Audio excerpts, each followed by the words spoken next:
नमस्कार। मैं हूं पंडित अरविंद गौड़। स्वागत करता हूं आपका अपने YouTube चैनल ज्योतिष विद पंडित गौड़ में। और हमारी आज की चर्चा का विषय है गोचर में शुक्र मंगल का एक दूसरे पर संपूर्ण दृष्टि, समसप्तक दृष्टि कह लीजिए, एक दूसरे पर पूर्ण दृष्टि। कुछ ऐसी परिस्थिति बनी है कि मंगल पहले से ही कर्क अपनी नीच राशि में चल रहे हैं और शुक्र ठीक उसके सामने 7वें घर में आ गए। तो जब ये आमने सामने आते हैं तो ये समसप्तक दृष्टि योग कहा जाता है, एक दूसरे के आमने सामने।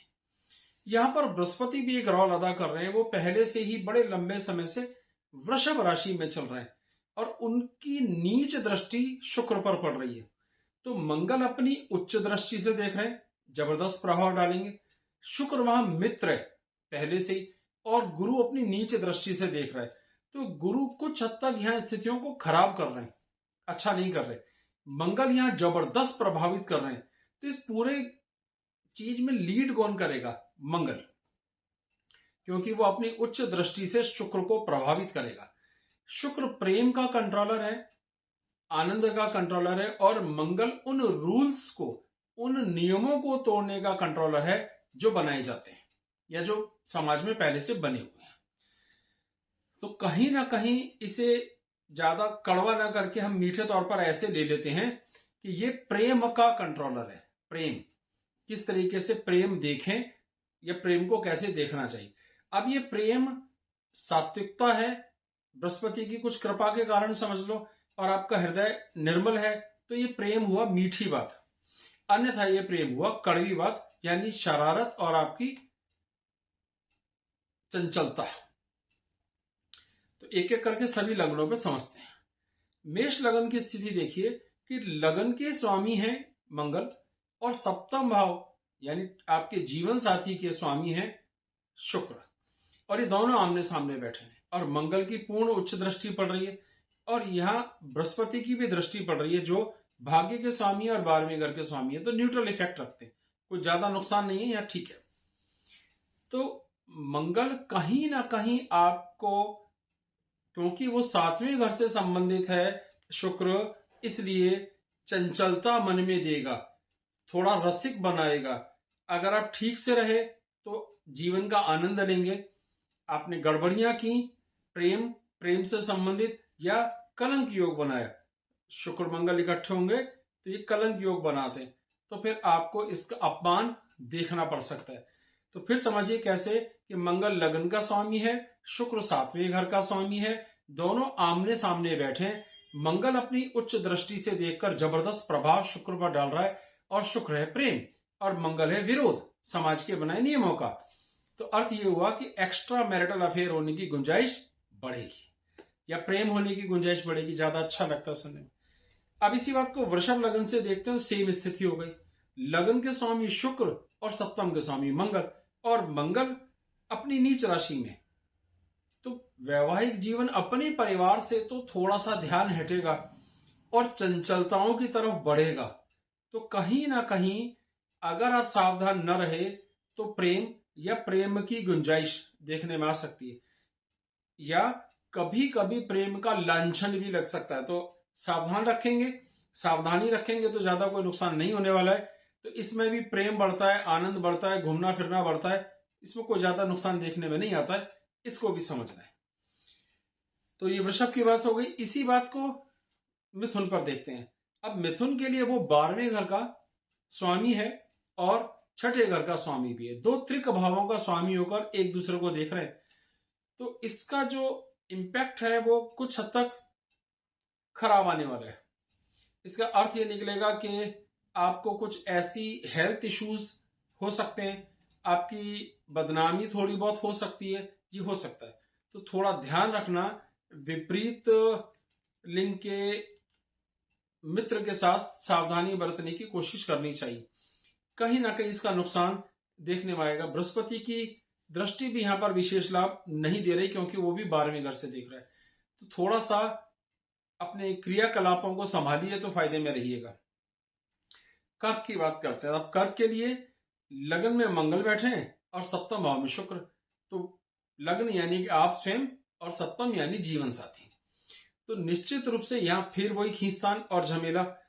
क्या झमेला? कि अपना जीवन के साथ तो तालमेल अच्छा हो ही रहा है, लेकिन किसी एक्स्ट्रा अफेयर होने की, रूल्स तोड़ने की संभावनाएं बढ़ेंगी, तो जिसका नुकसान पारिवारिक जीवन में देखने में आ सकता है। तो थोड़ी सावधानी रखने की जरूरत है। ज्यादा नुकसान नहीं होता है, रुपए पैसे का भी लाभ होता है, लेकिन कहीं ना कहीं तनाव, जिसे कहते हैं मिसकंसेप्शन, हो सकता है। जरूरी नहीं कि आप गलतियां ही करो, डाउट हो गया, अब उस डाउट्स को क्लियर करते रहिए, ये हो सकता है। सिंह लगन की बात करते हैं तो शुक्र और मंगल छठे और 12वें भाव में बैठे। यहां पर बृहस्पति जो है वो 12वें भाव के स्वामी है, इसलिए उनकी दृष्टि भी बुरा प्रभाव डालेगी। तो इसका नुकसान आपको ज्यादा कुछ तो वैसे देखने में नहीं आएगा, क्योंकि सीधा सीधा लिंक वैवाहिक जीवन से नहीं है, लेकिन मुफ्त की तोहमत, बिना किसी गलती के भी आपका नाम घसीट लिया जाए, ऐसी संभावना से इनकार नहीं है। यानी वास्तविक नुकसान इनको है, सिंह को। तो अभी तक हमने जो मेष लगन, वृषभ लगन की बात की, कर्क की बात की, उनके लिए ठीक था। मिथुन के लिए खराब और सिंह के लिए भी ये गोचर खराब जा सकता है। किस एंगल से, उस पर ध्यान देना है। कि प्रेम हो जाए तो एक अलग बात है, लेकिन कुछ ये नहीं फिर भी बदनामी हो गई, इसका सावधानी आपको रखनी होगी। जरूरी नहीं है कि आपकी इंटेंशन गलत हो, लेकिन कभी कभी जब वक्त खराब होता है तो सामने वाला आपकी इंटेंशन गलत समझ सकता है, इसलिए सावधान होकर सावधानी के साथ शब्दों का चयन करना है। पर इसी बात को देखते हैं। कन्या लगन की स्थिति यह है कि यहां पर इसका लग्न और सप्तम भाव से तो सीधे सीधा कोई लेना देना नहीं है, पर आमदनी, सोच समझ और प्लानिंग से लेना देना है। अब प्लानिंग का मतलब क्या है? शुक्र वो ऐसी प्लानिंग कर सकते हैं जिसमें मंगल का जबरदस्त प्रभाव होगा। इसमें ज्यादा कुछ नुकसान नहीं होगा, लेकिन ये गुंजाइश है कि आपकी संतान की तरफ से आपको इस तरह की समस्या देखने में आए, आपके पास शिकायत आए कि आपका बच्चा मेरी बच्ची को परेशान करता है, या आपको पता चले कि आपका बच्चा या बच्ची अफेयर में, ये संभावना हो सकती। तो थोड़ी सी सावधानी, यानी सोशल डिसग्रेस, समाज में आपको थोड़ा नीचा देखना पड़ जाए बच्चों के कारण, तो सावधानी बरतनी है, बात को अच्छे से हैंडल और टैकल करना सीखना है। ये है। ज्यादा नुकसान इनकम या आपको पर्सनल लाइफ में नहीं है, बच्चों की तरफ से थोड़ा बहुत हो सकता है। तुला लगन के लिए लगन के स्वामी शुक्र और सप्तम भाव के स्वामी मंगल, ये स्थिति वापस वैसी आ गई। यहां पर आपकी पर्सनल जिंदगी में किसी एक्स्ट्रा की गुंजाइश से मना नहीं है। आप बहुत अधिक आनंद में हैं, आपको लगता है ये बात कभी खुलेगी नहीं, कभी पता नहीं चलेगी। कभी कभी जब वक्त खराब होता है तो बहुत छोटी सी बात भी एक बहुत बड़े क्लेश का कारण बन सकती है। तो सावधानी की जरूरत पड़ेगी। नुकसान कुछ नहीं हो रहा है, लेकिन फिर भी गलतियां ना की जाए तो अच्छा है, ज्यादा लाभ होगा, प्रॉफिटेबल है, अपने वैवाहिक जीवन का भी आनंद खूब प्राप्त होगा, लेकिन फिर भी मन की चंचलताएं जोर मारेंगी, ध्यान रखिएगा। नुकसान नहीं हो रहा है। वृश्चिक के लिए भी सेम स्थिति है। लगन के स्वामी मंगल, सप्तम के स्वामी शुक्र। अब लगन और सप्तम का जब तालमेल आएगा तो कहीं ना कहीं प्रेम और प्रेम के प्रति लगाव और भाव आ जाते हैं। फिर वही एक्स्ट्रा अफेयर का चक्कर हो या ना हो, इंपॉर्टेंट ये नहीं है। इंपॉर्टेंट है कि आप पर तोहमत लग सकती है, आप किसी के साथ जेन्युइन भी है तब भी शक किया जा सकता है, तो इसलिए सावधानी की आवश्यकता है। तो वृश्चिक के लिए थोड़ी सी दिक्कतें देखने में आ सकती हैं, लेकिन अलावा इसके रुपया, पैसा, धन संपदा, अपना वैवाहिक जीवन अच्छे से मेंटेन कर रहे हैं, ज्यादा इसमें नुकसान नहीं होगा। धनु की बात करते हैं तो इनके लिए नुकसान की स्थिति देखने में आ सकती है। अब यहां नुकसान क्या होगा कि फिर वही मिसकंसेप्शन, आपने क्या कहा, दूसरे ने क्या समझ लिया, आपका ढंग क्या था, आपने तो हल्का फुल्का मजाक करा, दूसरे का मूड अच्छा नहीं था, उसने ज्यादा बुरा मान लिया।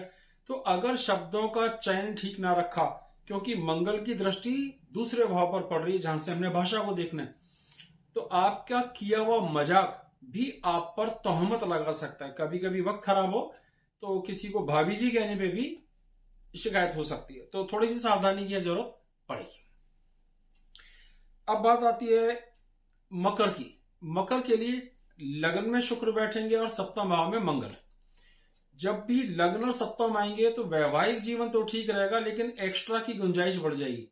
ये पॉजिटिव साइन पे लेके चलो आप, मतलब पकड़े नहीं जाओगे, लेकिन सावधानियां तो फिर भी रखनी है ना। ऐसी चोरी भी तो नहीं कर सकते खुलेआम। यहाँ चांसेस ना के बराबर हैं कि कोई नुकसान होगा, लेकिन फिर भी अगर आप सीरियस हैं तो बात अलग है। आप यंग हैं तो अफेयर वाली बात बनती है, लेकिन अगर उम्र ज्यादा है तो सावधान जरूर रहिए, कुछ गड़बड़ जरूर हो सकती है। वैसे नुकसान नहीं हो रहा है, चांसेस कम है, लेकिन इनको सावधानी इस एंगल रखनी है कि अगर कुछ करें भी तो जरा संभल के, है ना। सेम स्थिति अगर हम कुंभ लग्न के लिए देखते हैं तो इनके लिए ये स्थिति छठे और 12वें घर से बैठ रही है। छठे भाव में मंगल यहाँ जबरदस्त अच्छा परफॉर्मेंस देते हैं। शुक्र 12वें में, इनके लिए भी सपनों की दुनिया में, फैंटेसी की दुनिया में जाने की गुंजाइश से इंकार नहीं है। इसका सीधे सीधे वैवाहिक जीवन और अफेयर से मतलब नहीं है, लेकिन फिर भी एक सपनीली दुनिया, एक कल्पना, एक आनंद, एक झूठी उम्मीद के सहारे पैसा बहुत खर्च करना हो सकता है। कुल मिलाकर अच्छा ही है, कोई नुकसान नहीं, कोई गलती नहीं, कोई तोहमत नहीं, कुछ नहीं होगा। मीन की बात करते हैं तो यहाँ पे वो 7वें घर और दूसरे घर का मालिक है, यानी दो मारक भावों का मालिक है, तो ज्यादा स्थिति खराब है। इनकम से तो कुछ फायदा हो सकता है, लेकिन कुल मिलाकर इसके तनाव देखने में आएंगे और बच्चों की तरफ से बहुत ज्यादा तनाव देखने में आ सकता है। बच्चों की तरफ से तनाव कैसा, फिर वही प्रेम, व्यवहार, लांछन, शिकायतें, इस तरह से। तो ये 26 दिन का कुल मिला के गोचर है, जिसमें मंगल का प्रभाव शुक्र पर पड़ रहा है और सभी लग्नों पर उसका किस तरह प्रभाव देखा जाए, इसकी हमने यहाँ पे चर्चा की है। थोड़ी सी सावधानी रखेंगे तो कुछ नहीं होगा, 26 दिन की बात है, लेकिन अगर वक्त खराब हो तो 26 दिन बहुत होते हैं बदनामी होने के लिए, तो सावधानी अपेक्षित है। जय सिया राम।